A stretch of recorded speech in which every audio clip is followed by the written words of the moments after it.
Hi! Great, you came back. So, you ready to find out some more about opera? Are you ready for me to tell you about one of the world's greatest operas? Come on.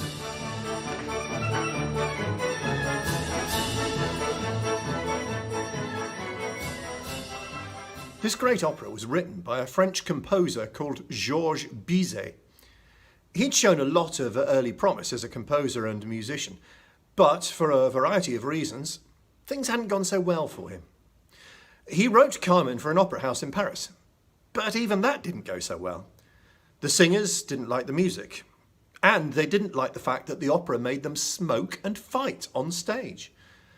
And the management didn't like the story, which was based on a short story by a man called Prosper Mérimée. They didn't like it because they thought it was naughty. Nevertheless, the opera had its first performance in March 1875. But the audiences didn't really like it either. And poor Bizet himself said, "I foresee a definite and hopeless flop." Even more tragically, he became ill and died after the opera had only had 33 performances. So he never knew what a great worldwide success he created. Carmen has great tunes, some of the best tunes known in opera, and it has a really memorable story, one that everyone can relate to. The opera starts in Seville. It's really hot. A group of soldiers are hanging out in the town square. They're just watching people go by, and they're waiting. What are they waiting for, I hear you ask?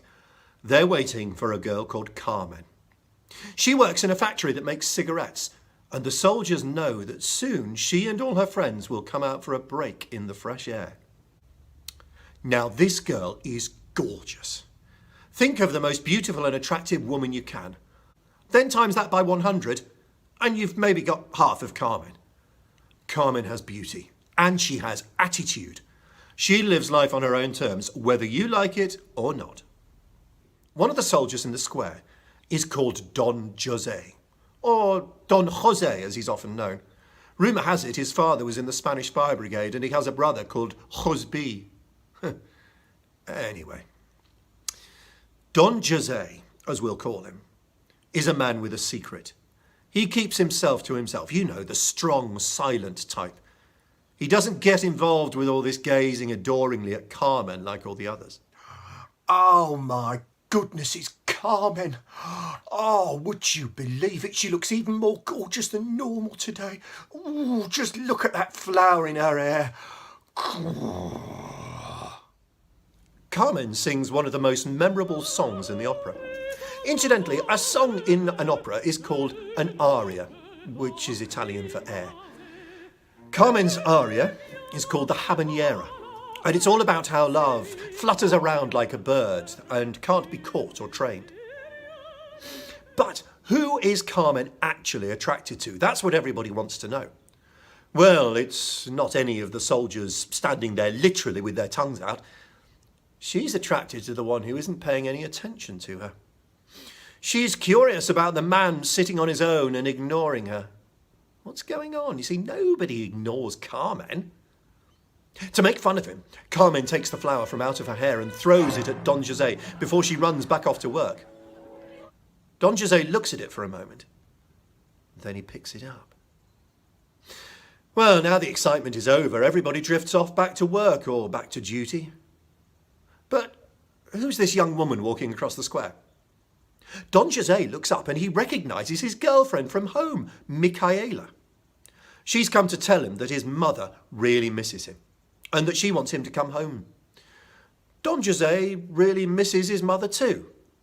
But the thing is, and this is his secret, he killed a man. And that's why he had to leave.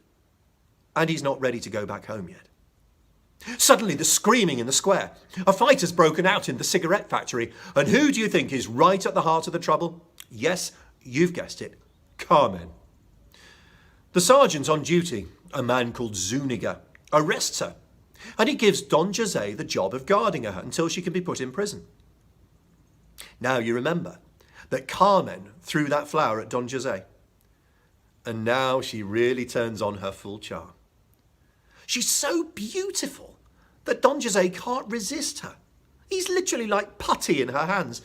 He forgets Michaela, his girlfriend from home, that he's only just seen, and he falls head over heels for Carmen. She promises that if he lets her go, she will meet him as soon as possible in her favourite bar, which is just by Seville's city walls. So what does he do? Yes, of course, he lets her go. So who ends up in jail at the end of the first act? Don Jose. A month has passed, and it's Act 2. And we're in Carmen's favourite bar, run by her friend Lilas Pastia. Carmen's there with all her mates, some of whom are smugglers, criminal types who bring in illegal goods through the mountains. Well, a girl's got to earn a living somehow. By some strange quirk of fate, the sort of quirk of fate that actually happens a lot in opera, one of Seville's most famous sportsmen turns up for an early evening drink right at that moment. His name is Escamillo, and he's a professional bullfighter. He knows how handsome he is and how popular he is, and he sings an aria for the cheering crowds that are quite literally following him through the streets. Honestly, can't a bullfighter go out for a quiet drink? Listen to this. You get the idea.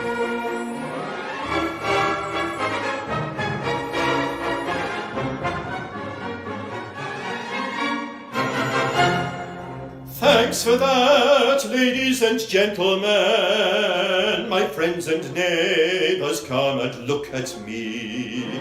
I am more famous than One Direction.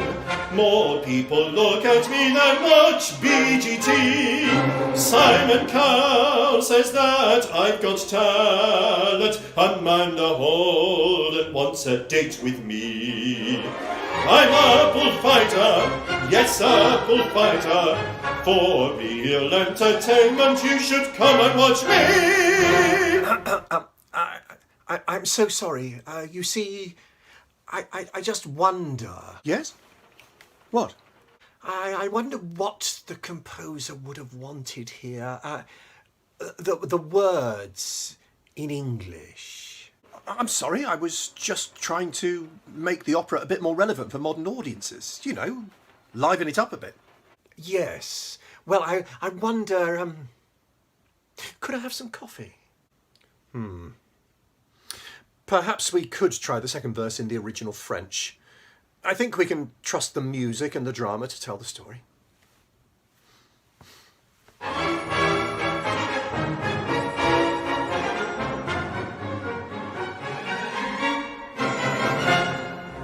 Tout d'un coup, on fait silence.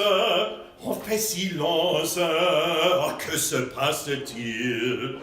Plus de cris s'élançant, le trône s'énonce en l'horizon du Tory. Il s'énonce, il entre le frappe, un cheval roule entre un montagne picador.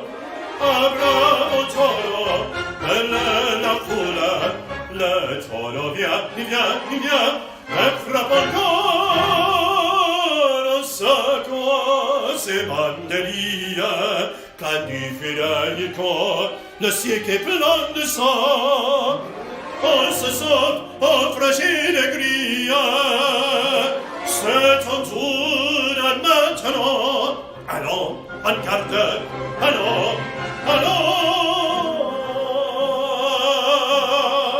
Toreador en garde,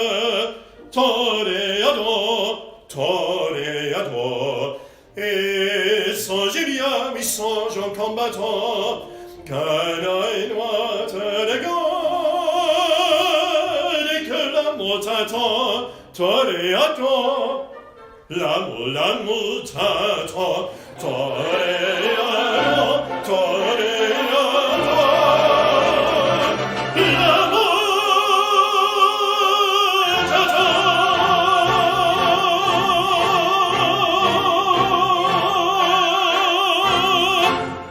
As he finishes his aria, Escamillo notices the stunning woman in the corner.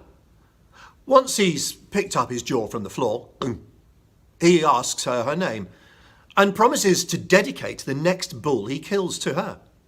And I suppose that's a bit like Harry Kane saying that he'll score a goal for his wife when he next plays for England.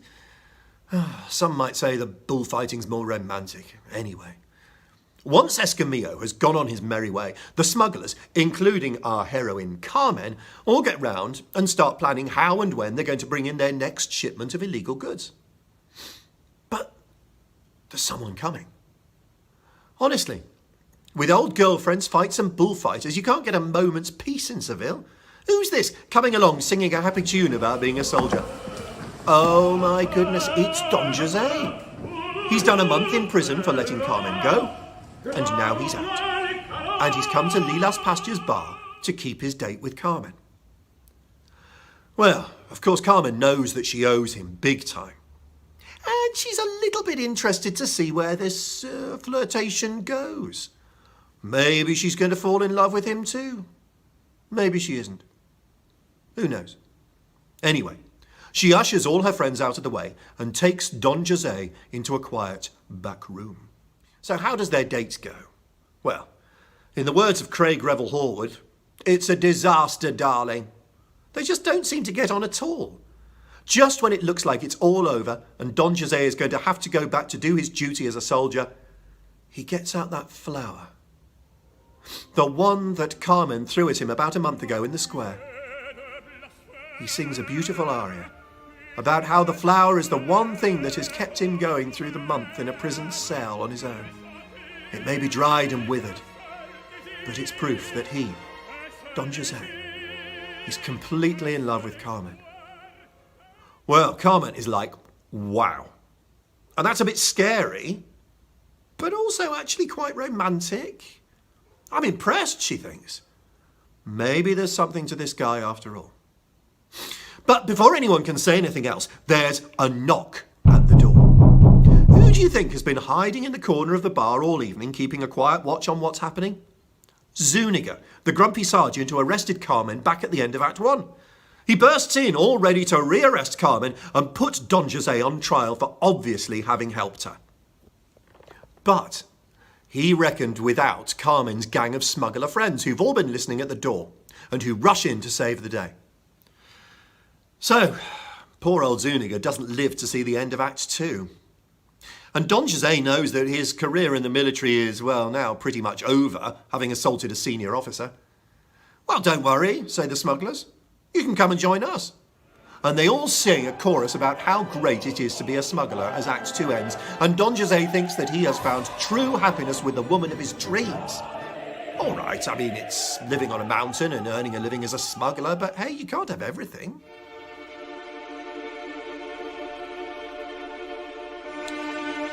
So when everybody comes back after the interval, they find that we've left Seville behind and swapped sun-bleached stones for a bleak, cold mountaintop. Although Don Jose seems to have taken to life as a smuggler pretty well, his relationship with Carmen's not doing so great. She just won't be pinned down. She won't do as she's told, and this drives him crazy. Of course, the crazier he gets, the more she winds him up. Anyway, it's night time. So the smugglers set up camp and try to get some sleep. Carmen stays awake, however. She's got a nagging feeling that something's not right. Being a gypsy girl at heart, she reads her fortune using a deck of tarot cards. It's not reassuring for her in any way, because the death card keeps coming up. Oh dear. Meanwhile, Don Jose has been put on guard duty. Honestly, you'd think they wouldn't trust him with that sort of job after what happened in Act 1. Anyway, they do. He hears someone approaching. He shouts out, "Who goes there?" And when he doesn't get a reply, he fires off a warning shot. But then, who walks in saying, "You just missed me"? But Escamillo the Toreador. Honestly, the things he has to do to get away from the crowds of adoring fans. But no. He's here because he's fallen in love with Carmen. Honestly, how does that girl manage it? One meeting in Lilas Pastures Bar and that's it. The next thing he knows, he's walking up a mountain in the middle of the night looking for a band of smugglers, specifically so that he can ask her to marry him. Talk about crazy. Anyway, Escamillo has reckoned without Don Jose, who says, well, she's my girl. And anyone who wants her will have to get past me. Okay. All right, says Escamillo. Bring it on. And they start fighting. Now, Escamillo is big and tough. And he's good at fighting bulls. But Don Jose is sly. And he pulls a knife. But before he can do any damage, in rush the smugglers, with Carmen at the front, who've been woken up by the commotion, and also probably by the fact that they were sleeping on really rough, uncomfortable stones. They held back an angry Zuniga in Act 2, and now they hold on to the raging bull that is Don Jose. Like I said, Escamillo is used to fighting raging bulls. He's a bullfighter after all. So he calmly dusts himself off. He blows Carmen a kiss and says, "Thanks for saving me, sweetheart. Look me up when you're next in Seville. I'll get you a seat in the manager's box for my next Premiership match, Escamillo v El Toro." Much to Don Jose's anger, Carmen is obviously just a little bit taken with Escamillo. Well, I mean, who wouldn't be? He's tall and handsome, and he earns a salary like a Premiership footballer. A smuggler girl could do far worse, let's face it. Anyway, everybody's just settling down to sleep again on their favourite rock when who should wander in but Micaela, Don Jose's girlfriend from Act 1. She's been wandering around looking for him on the mountaintop. She sang a beautiful aria.